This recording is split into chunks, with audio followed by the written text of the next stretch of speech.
ধর্মনগরে যুব জাগরণে মুখ্যমন্ত্রীর উপস্থিতি ধর্মনগরের আকাশ যেন একদিনের জন্য তরুণ উদ্দীপনা দিয়ে ভরে উঠল। রেলযোগে শহরে প্রবেশ করার সঙ্গে সঙ্গে মুখ্যমন্ত্রী প্রফেসর ডক্টর মানিক সাহার আগমনকে ঘিরে বিজেপির উত্তর জেলা যুব মোর্চার উদ্যোগে আয়োজিত যুব শঙ্কনাথ 2026 সমাবেশে কর্মী সমর্থকদের মধ্যে চরম উচ্ছ্বাস লক্ষ্য করা গেল। ধর্মনগরের বিবিআই ময়দানে অনুষ্ঠিত এই যুব সমাবেশে মুখ্যমন্ত্রী প্রধান বক্তা হিসেবে বক্তব্য রাখেন। সভায় উপস্থিত ছিলেন রাজ্যসভার সাংসদ ও প্রদেশ বিজেপির সভাপতি রাজীব ভট্টাচার্য, রাজ্য সরকারের মন্ত্রী টিঙ্কু রায়, প্রদেশ যুব মোর্চার সভাপতি ও বিধায়ক সুশান্ত দেব, উত্তর জেলা বিজেপির সভাপতি কাজল দাস, প্রদেশ ওবিসি মোর্চার সভাপতি মলিনা দেবনাথ, বিধায়ক যাদবলাল দেবনাথ, বিধায়ক বিনয় ভূষণ দাস, জেলা যুব মোর্চার সভাপতি জয়জিৎ শর্মা এবং উত্তর জেলা পরিষদের সভাধিপতি অপর্ণা নাথ।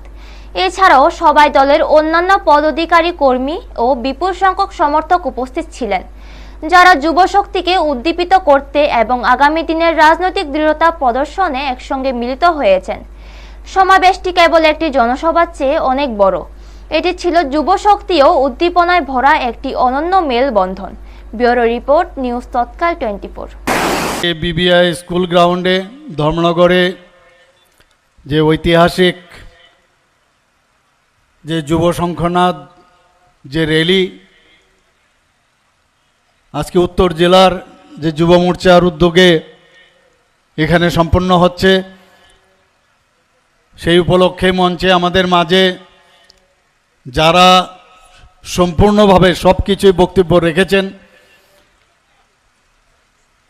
আমাদের ত্রিপুরা রাজ্যের ত্রিপুরা প্রদেশের সম্মানিত সভাপতি তথা রাজ্যসভার সদস্য শ্রী রাজীব ভট্টাচার্য মহোদয়, আমাদের ত্রিপুরা সরকারের মাননীয় মন্ত্রী ইউথ অ্যান্ড স্পোর্টস এবং অন্যান্য দপ্তরের শ্রী টিঙ্কু রায় মহোদয়, তাছাড়া এখানে উপস্থিত আছেন সভাধিপতি নর্থ ত্রিপুরা জেলা পরিষদের শ্রীমতী অপর্ণা নাথ মহোদয়া, এখানে আমাদের মাঝে উপস্থিত আছেন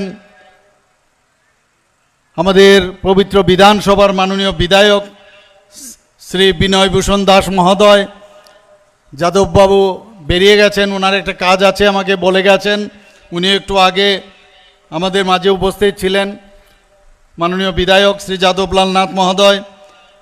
এবং যিনি স্বাগত ভাষণ এখানে রেখেছেন আমাদের ত্রিপুরা প্রদেশের যিনি যুব মোর্চার সম্মানিত সভাপতি শ্রী সুশান্ত দেব মহোদয়, উপস্থিত ওবিসি মোর্চার সম্মানীয় স্টেট প্রেসিডেন্ট শ্রীমতী মলিনা দেবনাথ মহোদয়া, এবং নর্থ ত্রিপুরা ডিস্ট্রিক্টের যিনি সম্মানিত সভাপতি শ্রী কাজল কুমার দাস মহোদয়, শ্রী কিষাণ চক্রবর্তী সেক্রেটারি ত্রিপুরা প্রদেশ ভারতীয় জনতা যুব মোর্চার, এবং এখানে উপস্থিত আছেন যিনি র্যালি কনভেনার আজকের এই র্যালির শ্রী জন্মজিৎ কানু এবং শ্রী জ্যোতি শর্মা সভাপতি ভারতীয় জনতা যুব মোর্চার নর্থ ত্রিপুরা, এবং আমার সামনে এখানে বিভিন্ন স্তরের যারা স্টেটের থেকে এখানে এসেছেন বা এই ডিস্ট্রিক্টের বা এই মণ্ডলের যারা বিভিন্ন পদে আমাদের ভারতীয় জনতা পার্টির প্রতিনিধিরা এখানে উপস্থিত, কার্যকর্তারা উপস্থিত, এবং বিশেষ করে যারা যুব মোর্চার ভাই বোনেরা এখানে উপস্থিত আছেন, এবং আমার সাংবাদিক বন্ধুরা, সবাইকে আমি হার্দিক অভিনন্দন ও শুভেচ্ছা জানাচ্ছি। আমি আজকে যার কথা না বললেই নাই হয়, আমার বন্ধুবর আমাদের পবিত্র বিধানসভার যিনি অধ্যক্ষ ছিলেন স্বর্গীয় বিশ্ববন্ধু সেন, এবং তার এই অকাল প্রয়াণে আমাদের সত্যিকারের অর্থে যদি বলতে হয় আমাদের একটা বিরাট অপূরণীয় ক্ষতি হয়ে গেছে।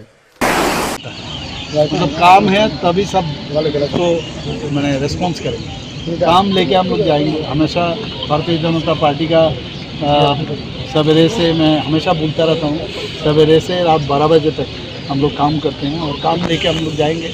उसमें देखेंगे हम लोग, कुछ लोग निकालते रहते हैं, तो जो डेमोक्रेटिकली तो आते ही है सर, उसके लिए कोई समस्या नहीं है, लेकिन हम लोग जीतेंगे और जो भी यहाँ से खड़े होंगे वही जीतेंगे। और मुद्दा क्या रहेगा?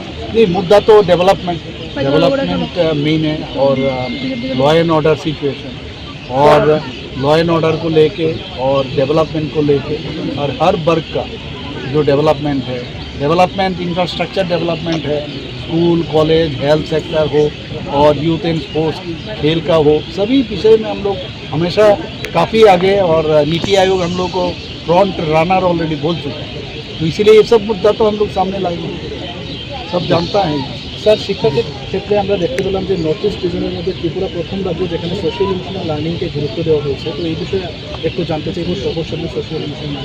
না, আমরা বিভিন্ন যেসব এখন নতুন নতুন টেকনোলজি আসছে, পড়াশোনার ক্ষেত্রে আগের মতো তো অবস্থা নেই, প্রযুক্তি চলে এসছে, তো সেইগুলোতে বিভিন্ন স্কুলগুলোর প্যারামিটারগুলো দেখার জন্য আমরা বিভিন্ন যে স্কিমগুলো, বিভিন্ন যেসব বাইরে যেগুলো হচ্ছে সেগুলোকে আমরা কিন্তু অলরেডি আমরা অ্যাডপ্ট করি। তার মাধ্যমে বিভিন্ন যে স্কুলগুলো আছে তাদের মধ্যে একটা কম্পিটিশন হবে, হেলদি কম্পিটিশন হবে। কোনো স্কুলের মধ্যে যদি দেখা যায় সেখানে পারফরমেন্স একটু নিচের দিকে, সেটাকে কিভাবে মেকআপ করা যায়, তো টি-স্কোয়াপ একটা আছে আমাদের, সেই টি-স্কোয়াপের যে যে পদ্ধতি সেটাকে আমরা অ্যাডপ্ট করেছি। আরও এরকম অনেক জিনিস আমরা যেগুলো আমরা এখানে নিপুণ ত্রিপুরা থেকে আরম্ভ করে আমরা বিভিন্ন যেসব স্কিমগুলো আমরা নিয়েছি এবং তাতে করে রেজাল্টও কিন্তু পাচ্ছি। বিদ্যাজ্যোতি আপনারা দেখেছেন, আগে বিদ্যাজ্যোতিতে ভালো রেজাল্ট প্রথম দিকে হয়নি, কিন্তু এখন প্রায় 85% রেজাল্ট সেখান থেকে আমরা পাচ্ছি।